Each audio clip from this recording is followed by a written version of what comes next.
जय हिंद। 15 अगस्त 2024 को लाल किले की प्राचीर से इंतजार था कि 18 महीने के डीएडीआर एरियर कम्यूटेशन की बहाली 11 साल के बाद, एडिशनल पेंशन 65 ईयर्स से, साथ ही साथ फिक्स्ड मेडिकल अलाउंस को 5,000 रुपये करने, 8वें वेतन आयोग का गठन करने और वन रैंक वन पेंशन 3 की घोषणा को लेकर बड़ी उम्मीद प्रधानमंत्री मोदी जी से लगाई जा रही थी। लेकिन 15 अगस्त को इसके ऊपर कोई घोषणा नहीं हुई। एक दिन बाद यानी 16 अगस्त 2024 को इन सभी मुद्दों के ऊपर बड़ी अपडेट आपके सामने आ चुकी है। दोस्तों, खबर के अनुसार केंद्रीय कर्मचारियों और पेंशन धारकों की 18 माह एरियर, फिक्स्ड मेडिकल अलाउंस 5,000 रुपये, कम्यूटेशन की बहाली सहित 8 जायज़ मांगों पर सरकार का रिएक्शन आ चुका है। एक एक करके इन सभी मांगों के ऊपर इस वीडियो में आगे हम चर्चा करेंगे। दोस्तों, वीडियो में आगे बढ़ने से पहले आप सभी से निवेदन है कि चैनल को सब्सक्राइब करके बेल आइकन को प्रेस करते हुए ऑल पे क्लिक जरूर कर लें, ताकि आपसे जुड़ी हुई जो भी अपडेट आए उसका नोटिफिकेशन आपको मिलता रहे। दोस्तों, केंद्रीय कर्मचारी और पेंशन भोगी लंबे समय से अपनी मांगों को लेकर केंद्र सरकार के समक्ष गुहार लगा रहे हैं, लेकिन केंद्र सरकार अड़ियल रवैया अपनाते हुए इन मांगों को दरकिनार कर देती है। चुनाव जीतने के लिए सरकार अपने चुनिंदा लोगों को मुफ्त में सुविधाएं देने की घोषणा करती है, लेकिन कर्मचारियों और पेंशनर्स के मांगों के प्रति उदासीन रवैया अपनाती है, जिससे कर्मचारियों और पेंशनर्स को कठिनाइयों का सामना करना पड़ता है। ऐसे में चलिए जान लेते हैं कि कर्मचारियों और पेंशनर्स की कौन कौन सी ऐसी जायज मांगे हैं जो कि अभी तक पूरी होनी है, और अब तक सरकार का इन मांगों के प्रति क्या रिएक्शन है। एक एक करके आगे हम इस वीडियो में जान लेते हैं।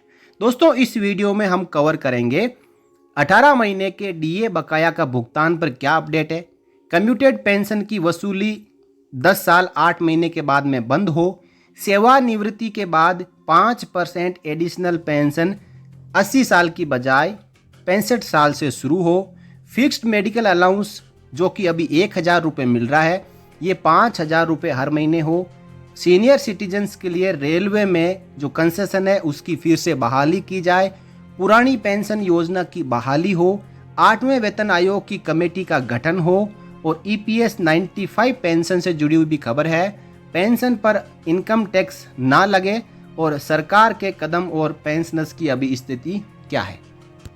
दोस्तों, सबसे पहली मांग है, कोरोना काल के समय जो 18 महीने के डीएडीआर को फ्रीज किया गया था उसके एरियर का भुगतान कब होगा। कर्मचारियों की मांग है कि 18 महीने के डीएडीआर एरियर का बकाया का भुगतान तुरंत किया जाए, जो सरकार द्वारा अवैध रूप से रोका गया था। इसके ऊपर सुप्रीम कोर्ट ने भी कहा था कि कोई भी बकाया हो वो कर्मचारियों और पेंशनर्स को मिले और पेनल इंटरेस्ट के साथ मिले। तो सरकार का कहना क्या है इस पर? सरकार बार बार लोकसभा, राज्यसभा और दूसरे बयानों के जरिए कह चुकी है कि ये बकाया डीएडीआर का एरियर नहीं दिया जाएगा। इसका उपयोग कोरोना काल में कर लिया गया है, इसलिए इसको दिया नहीं जा सकता। दोस्तों, उस समय देश की आर्थिक स्थिति अच्छी नहीं थी, तो कर्मचारियों और पेंशनर्स ने योगदान दिया और 18 महीने का डीएडीआर का एरियर, जो कि कुल मिलाकर 30,000 रुपये से लेकर 50,000 रुपये एक कर्मचारी और पेंशनर्स का बनता था, उन्होंने कोविड फंड में डोनेट कर दिया। लेकिन उसके बाद जो आर्थिक स्थिति है वो सरकार की अच्छी हो चुकी है। सरकार जो तीसरी बड़ी अर्थव्यवस्था बनने जा रही है, और जब कोई पैसा उधार लिया जाता है तो इसका मतलब ये नहीं है कि उस पैसे को वापस लौटाया नहीं जाएगा। सरकार ने ये पैसा कर्मचारियों और पेंशनर्स से उधार लिया, और अब सरकार को चाहिए कि ये पैसा उनको लौटा दे। क्योंकि कोरोना आया था तो इसका मतलब ये थोड़ा ही था कि महंगाई कम हो गई थी, या फिर जो वस्तुएं हैं वो कर्मचारियों और पेंशनर्स को जो घरेलू सामान है वो फ्री में सरकार दे रही थी। ये कहीं पे ऐसा नहीं हुआ। अब कर्मचारियों और सरकार को चाहिए कि वो मिल बैठ के बात करें, और इस मुद्दे के ऊपर सरकार जो भी डीएडीआर का एरियर बन रहा है वो कर्मचारियों और पेंशनर्स को जल्द से जल्द भुगतान करें। दूसरा मुद्दा है, कम्यूटेड पेंशन की वसूली बंद हो।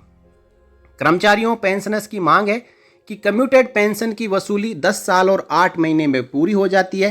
इसलिए 15 साल की अवधि को घटाकर 10 साल और 8 महीने या 11 साल किया जाए। तो सरकार इसके ऊपर कह रही है कि सरकार अभी भी पुराने डर्रे पर चल रही है और चली आ रही परंपरा के अनुसार इसकी बहाली 15 साल पे ही करती है, जिससे पेंशनर्स को लाखों रुपए का नुकसान होता है। पंजाब में पेंशनर्स ने केस किया, उनकी पेंशन कम्यूटेशन रिकवरी रुक चुकी है। हरियाणा की सरकार ने ही अपनी तरफ से आदेश निकाल दिया कि हरियाणा के जितने भी पेंशनर्स हैं उनकी पेंशन कम्यूटेशन रिकवरी ना किया जाए। जो डिफेंस पेंशनर्स है उन्होंने भी आर्म्ड फोर्सेस ट्रिब्यूनल का रुख किया और उनकी पेंशन कम्यूटेशन रिकवरी रुक चुकी है। लेकिन अब चाहिए केंद्र सरकार को कि एक स्टैंडर्ड पॉलिसी लेटर निकाले। जब तक Punjab and Haryana high court में पेंशन कम्यूटेशन रिकवरी का जो केस है वो पेंडिंग है, तब तक केंद्र सरकार के कर्मचारियों और डिफेंस पेंशनर्स से पेंशन कम्यूटेशन की रिकवरी पे रोक लगाएं और उनकी पूरी पेंशन बहाल करें। अगला मुद्दा है दोस्तों, सेवानिवृत्ति के बाद 5% एडिशनल पेंशन। मांग यह है कि रिटायरमेंट के 5 साल बाद सरकार को 5% की दर से बेसिक पेंशन बढ़ानी चाहिए। वर्तमान में ये वृद्धि 80 वर्ष की आयु के बाद होती है, लेकिन बहुत कम पेंशनर्स इस उम्र तक पहुंच पाते हैं। इस पर सरकार की प्रतिक्रिया है कि संसदीय समिति की सिफारिश के बाद पेंशनर्स का डेटा मंगाया गया, लेकिन बाद में इसको ठंडे बस्ते में डाल दिया गया। इस मुद्दे पर सरकार कोई कार्रवाई नहीं कर रही है। दोस्तों, एडिशनल पेंशन पे नियम यह है कि डिफेंस पेंशनर्स को छोड़ के बाकी जो पेंशनर्स हैं वो 60 साल की उम्र में रिटायर आते हैं और उनकी रिटायरमेंट के 20 साल के बाद मौजूदा समय में एडिशनल पेंशन शुरू की जाती है, यानी 80 साल की उम्र में शुरू की जाती है। और केंद्र के डिफेंस पेंशनर्स को छोड़ के कर्मचारियों की मांग है कि उनकी एडिशनल पेंशन रिटायरमेंट के 5 साल के बाद ही शुरू कर दी जाए, यानी 65 ईयर होते ही उनको एडिशनल पेंशन मिलना शुरू हो जाए। दोस्तों, ये तो डिफेंस पेंशनर्स को छोड़ के अन्य केंद्रीय कर्मचारियों की मांग है। यदि एक डिफेंस पेंशनर के अलावा कर्मचारी जो रिटायरमेंट आता है वो रिटायरमेंट के बाद जैसे ही 20 साल होता है तो उसको 20% एडिशनल पेंशन मिलती है। तो डिफेंस पेंशनर्स के साथ विश्वासघात क्यों? एक डिफेंस पेंशनर जो अदर रैंक में है वो 35 से लेकर 40 साल या मैक्सिमम 45 साल में रिटायरमेंट आता है, तो उसका जो पेंशन है एडिशनल पेंशन वो उसके रिटायरमेंट के 20 साल के बाद शुरू किया जाना चाहिए, यानी 65 ईयर्स एज होते ही उसको 20% एडिशनल पेंशन मिलना शुरू होना चाहिए। और यदि ये एडिशनल पेंशन 65 ईयर्स यानी 60 साल में रिटायरमेंट के बाद 5 साल बाद 5% एडिशनल पेंशन जो केंद्र के अन्य पेंशनर्स है उनको दिया जाता है, तो यदि एक सेना का अदर रैंक का यानी सिपाही से लेकर हवलदार तक कोई रिटायरमेंट आता है और उसकी रिटायरमेंट के समय उम्र 40 साल है तो उसको 45 साल होते ही 5% एडिशनल पेंशन लागू होनी चाहिए। दोस्तों, जो डिफेंस पेंशनर्स है वो इस मुद्दे को नहीं उठा रहे हैं, जिससे कि उनको इस मुद्दे के ऊपर लाभ नहीं मिल पा रहा है, उनको लगातार नुकसान हो रहा है।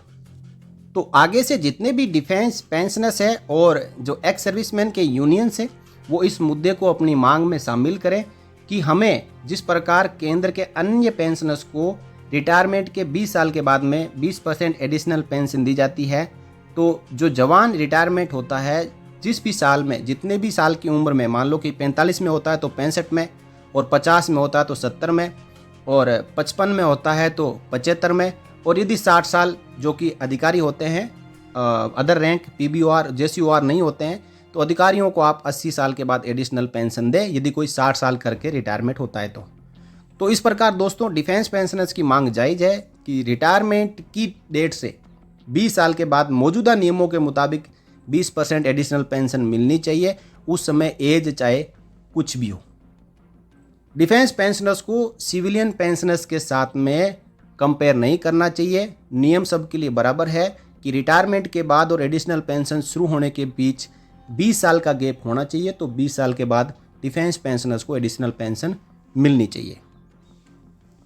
अगला मुद्दा काफ़ी लंबे समय से लंबित है, फिक्स्ड मेडिकल अलाउंस में इंक्रीज करने को लेकर। मांग यह है कि मौजूदा समय में 1000 रुपये हर महीने फिक्स्ड मेडिकल अलाउंस मिलता है और इसको 5000 रुपये तक किया जाना चाहिए। सरकार ने CGHS अस्पतालों की संख्या को राज्य की राजधानियों तक सीमित कर दिया है, जिससे बाहर रहने वाले लोगों को इस सुविधा का लाभ नहीं मिल पाता है और उन्हें केवल 1,000 रुपये प्रति माह की मामूली फिक्स्ड मेडिकल अलाउंस से संतोष करना पड़ता है। इसी प्रकार ECHS के लाभार्थियों के लिए भी ECHS पॉलीक्लिनिक बहुत दूर है, वहाँ जाते जाते उनका खर्चा हो जाता है और ये 1,000 रुपये उनका जो फेयर है, आने जाने का किराया है, उसी में ख़त्म हो जाता है। तो वो दवाइयाँ कैसे लेगा, कैसे हर महीने अपनी जो मंथली मेडिसिन आती है उसका खर्चा उठा पाएगा, और किस प्रकार यदि बड़ी सर्जरी, ऑपरेशन या ट्रीटमेंट लेना हो तो उसमें इस 1,000 रुपये से काम चलेगा। दोस्तों, किसी हॉस्पिटल में जाते हैं तो एंट्री के टाइम पर ही 10,000 रुपये तो वो फीस जमा करा लेते हैं। उसके बाद जो सर्जरी होती है उसकी कॉस्ट एक्स्ट्रा है। वो साल में सरकार केवल 12,000 रुपये फिक्स्ड मेडिकल अलाउंस देती है, जो कि भूतपूर्व सैनिकों और उनके परिवार वालों के साथ में अन्याय है। सरकार की प्रतिक्रिया इसमें क्या है? इस मामले पर भी सरकार चुप है। सरकार इस मांग पर मौन धारण करके बैठी है। ना अस्पतालों की संख्या में बढ़ोतरी हो रही है और ना ही फिक्स्ड मेडिकल अलाउंस को बढ़ा रही है। दोस्तों, ये एक घोर अन्याय है, पूर्व सैनिकों और अन्य पेंशनर्स के साथ में हो रहा है। 1,000 रुपये में आप बताएं कि आप 1,000 रुपये से एक महीने में क्या क्या कर सकते हैं? क्या अपने पूरे परिवार का आप इलाज करा सकते हैं? नहीं करा सकते। वहीं पे CGHS और ECHS में हर एक जो बेनिफिशियरी होता है उसका कार्ड बनता है, वो अपना अपना ट्रीटमेंट अलग अलग करवाते हैं, और यहाँ पे 1,000 रुपये दे के उस पूरे परिवार को एक महीने के लिए चला जाता है। या तो आप ऐसे करें कि पर मेंबर 1,000 रुपये हो, उस परिवार में उस पूर्व सैनिक या पेंशनर के ऊपर 4 और डिपेंडेंट है, तो उस पेंशनर या पूर्व सैनिक को मिला के कुल मिलाकर जब परिवार में 5 मेंबर हो गए तो 5,000 रुपये हर महीने दिया जाना चाहिए। तब ये थोड़ा सा उस पेंशनर या पूर्व सैनिक के लिए अच्छा होगा। नहीं तो मौजूदा समय में जो 1,000 रुपये है वो ऊंट के मुंह में जीरे के समान है। 1,000 रुपये में कुछ नहीं आता। दोस्तों, अगला मुद्दा है जो सीनियर सिटीजन्स के लिए है। कोरोना काल से पहले सीनियर सिटीजन्स को रेलवे किराए में छूट मिलती थी। कोरोना महामारी के समय से वरिष्ठ नागरिकों के लिए जो 40% रेलवे रियायत दी जाती थी उसको बंद कर दिया। इसे वापस बहाल करने की मांग लगातार पेंशनर्स और सीनियर सिटीजन द्वारा की जा रही है। तो इस पर सरकार की प्रतिक्रिया है। सरकार ने स्पष्ट कर दिया है कि इसे बहाल नहीं किया जाएगा। अगला मुद्दा है पुरानी पेंशन की बहाली को लेकर।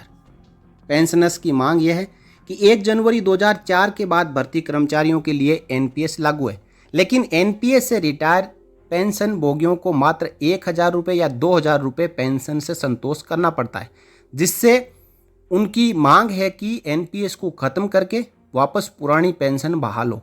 सरकार ने इसके ऊपर प्रतिक्रिया दी है कि सरकार OPS बहाल करने के पक्ष में नहीं है। NPS में सुधार करने के लिए कमेटी गठित कर दी है, लेकिन कमेटी अब तक कोई रिपोर्ट वित्त मंत्री को पेश नहीं कर पाई है।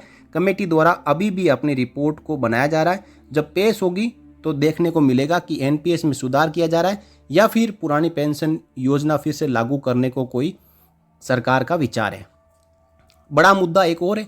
1 जनवरी 2026 से 8वें वेतन आयोग को लागू होना है, और इसके लिए जो समिति है, कमेटी है, उसका गठन बहुत पहले हो जाना चाहिए। तो कर्मचारियों की मांग है कि 8वें वेतन आयोग की कमेटी का गठन तुरंत प्रभाव से किया जाए। 1 जनवरी 2026 से 8वां वेतन आयोग लागू होना है, लेकिन कमेटी अब तक गठित नहीं की गई है। सरकार ने कहा कि 8वें वेतन आयोग की कमेटी के गठन को लेकर सरकार उदासीन है। बार बार मौकों पर कह चुकी है कि 8वें वेतन आयोग को लेकर कोई भी प्रस्ताव सरकार के पास विचाराधीन नहीं है। तो क्या सरकार 8वें वेतन आयोग को नहीं लागू करेगी? यदि लागू नहीं करना चाहती है तो जब DA/DR 50% पहुंच चुका है तो इसको बेसिक पे और पेंशन में मर्ज कर दिया जाए, और उसके बाद विचार किया जाए कि क्या ये पर्याप्त है। यदि पर्याप्त नहीं है तो सरकार को मजबूरन 8वें वेतन आयोग को लागू करना पड़ेगा, नहीं तो देश की जनता सब जानती है। अगला मुद्दा EPS 95 पेंशन। EPS 95 पेंशन भोगी अपनी पेंशन को बढ़ाने की मांग कर रहे हैं। 7,500 पेंशन प्लस DA करने की उनकी मांग लंबे समय से लंबित है। मौजूदा समय में 1 से 2,000 रुपये पेंशन मिलती है, जिससे कि कुछ नहीं होता है, और लगातार EPS 95 पेंशनर्स मांग कर रहे हैं कि उनकी पेंशन को 7,500 रुपये प्लस उसके ऊपर DR के साथ में दी जाए। तो सरकार ने कहा है कि सरकार इस पर मौन धारण करके बैठी है। जब सरकार सत्ता में नहीं थी तब उनकी मांगों को पूरा करने का वादा किया था, लेकिन सत्ता में आते ही पेंशनर्स के इस मुद्दे को सरकार भूल गई है।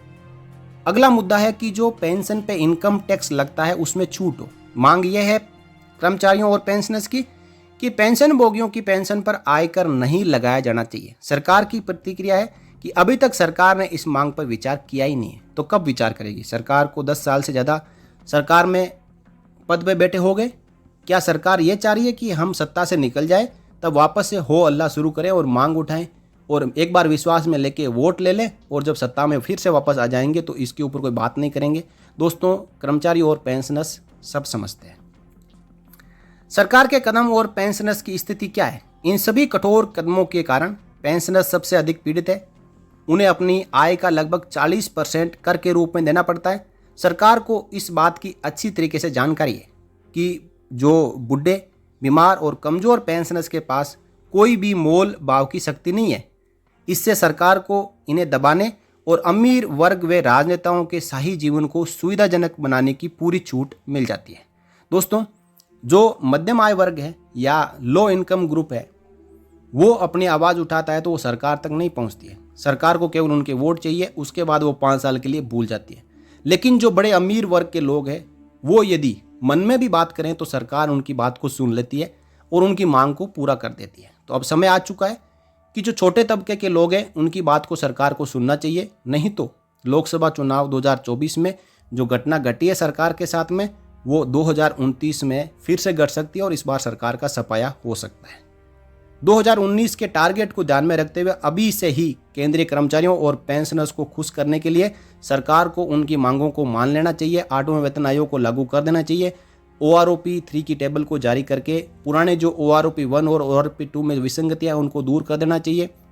OPS को लागू कर देना चाहिए और जितनी भी मांगों के ऊपर इस वीडियो में हमने चर्चा की है, उन सभी मांगों को सरकार को मान लेना चाहिए ताकि कर्मचारी और पेंशनर्स और उनके परिवार के जितने भी लोग हैं वो सरकार का साथ दें, सरकार फिर से सत्ता में आए और इसी प्रकार कर्मचारियों और पेंशनर्स का भला करती रहे। नहीं तो ये कर्मचारी और पेंशनर्स अब नाराज हो चुके हैं और वोट की चोट 2029 में ऐसी मारेंगे कि इस बार बच गए, लेकिन उस समय बचने का कोई मौका नहीं मिलेगा। दोस्तों, आप मेरी बात से सहमत है तो इस वीडियो को ज़्यादा से ज़्यादा शेयर करें, सभी ग्रुप में शेयर करें ताकि ये आपकी जो मांगे हैं सरकार तक पहुँचे और सरकार की आंखें खुले कि हाँ, ये एक अंदर से आवाज़ आई है कर्मचारियों और पेंशनर्स की, हमें मान लेनी चाहिए। सरकार का खजाना है वो किसी के अपना खजाना नहीं है नेता का, जिसमें सरकार के लोगों का ही पैसा जाता है और उसी पैसे को वापस लोगों के लिए ही काम में लिया जाए तो वो है असलियत में सरकार। नहीं तो ये सरकार अपनी झोली भरती है, खजाना सरकार का भरती है और नीचे वाले लोगों को देखती नहीं है। दोस्तों, इस वीडियो को आप शेयर कर सकते हैं, चैनल पे नए हो तो आप सब्सक्राइब कर सकते हैं और वीडियो अच्छा लगा हो तो लाइक कर सकते हैं। जय हिंद।